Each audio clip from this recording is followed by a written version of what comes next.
Zwom. Doot, doot, doot, doot, doot. BMO. Hey everyone, and welcome to another BMO Creative crypto video. So this one is about the Giant of Kandahar.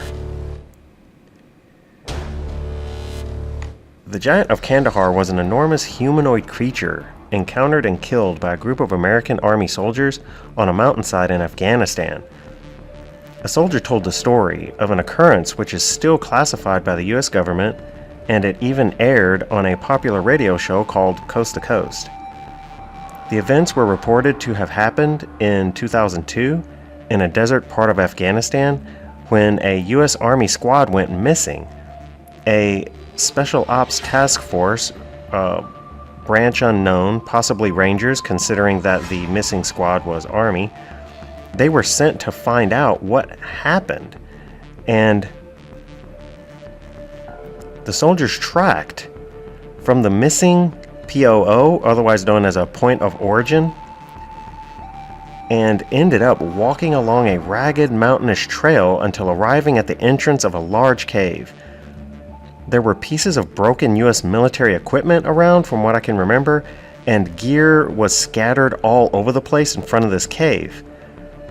So of course the task force was about to enter the cave to explore its recesses and everything, when a 12 to 15 foot tall red-headed giant humanoid emerged and attacked the soldiers. It was reported the giant had bluish gray skin, had 6 fingers on each hand and 6 toes on each foot, and jagged double rows of teeth. You've heard this familiar description many times in many of my videos where I talk about the polydactyly and the extra teeth. Anyways, the giant impaled one of the troops, according to the story, with a giant spear, and then proceeded to go after the rest of the squad. There are many other details about this firefight. I mean, the soldier went into pretty good detail as to what happened, but basically, the witness said that it took around 30 seconds to bring the giant down, which is amazing that the giant was able to stand that long against a group of Army Rangers. So anyway, between them, the squad was armed with full auto M4 carbines, according to him, recon carbines, semi-automatic, M107 berets, anti-material rifles firing 50 BMG. So I don't think I have to say it, but I will. This much firepower concentrated on one target for even 1 second, let alone 30 seconds, would be extremely destructive.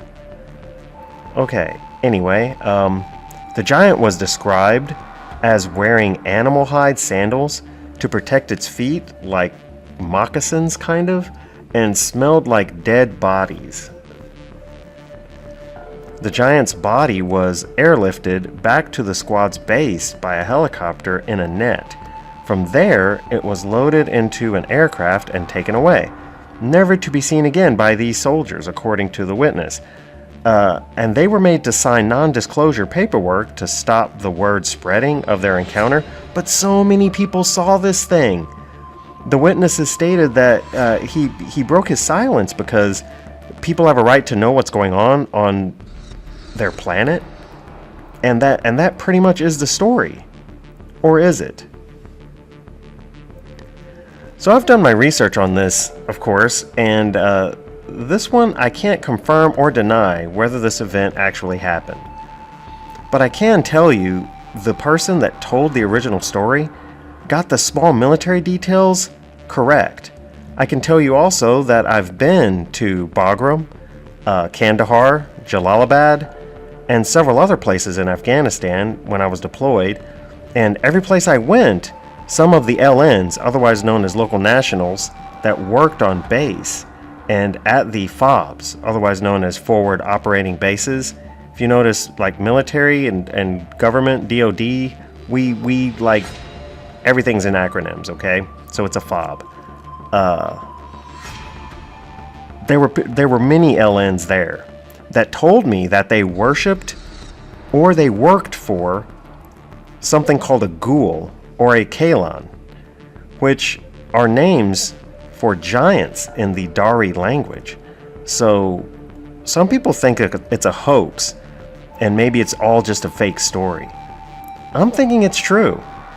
I'm not sure, though, however, about the Army Recon Ranger or a squad being killed by a giant. As highly trained as our military are, I can't imagine a big dude, no matter how big they are, with a pointed stick, having the remotest chance of taking one of them down, much less a whole squad.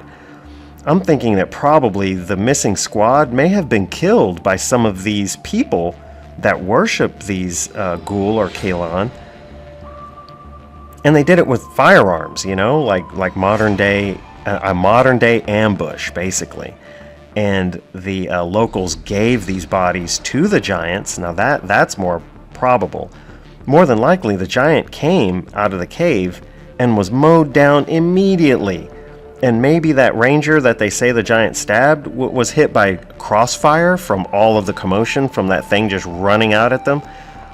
But even that's doubtful. I've heard the idea that L.A. Marzulli made the whole thing up, and that too to me is very doubtful. I couldn't find any real sources to prove that. Another note is that I'm not sure these giants are Nephilim as well. That's just a buzzword now these days. Every time a giant comes up, especially red-haired, people use the word Nephilim. But there are many tribes written about in history books, like the Bible's books, that were giant tribes. The entire tribe were giants. The Nephilim is just one of them. Another one is the Anakim, the Rephaim, the Emim, and the Zamzumim, just to name a few of them. So anyway, what do you think of the Kandahar giant story? Again, I think it really happened. Anyway, leave a comment below. So that's going to do it for this one. Thanks so much for watching. Please leave a like and subscribe to BMO Creative for more crypto videos. Thanks so much. Bye.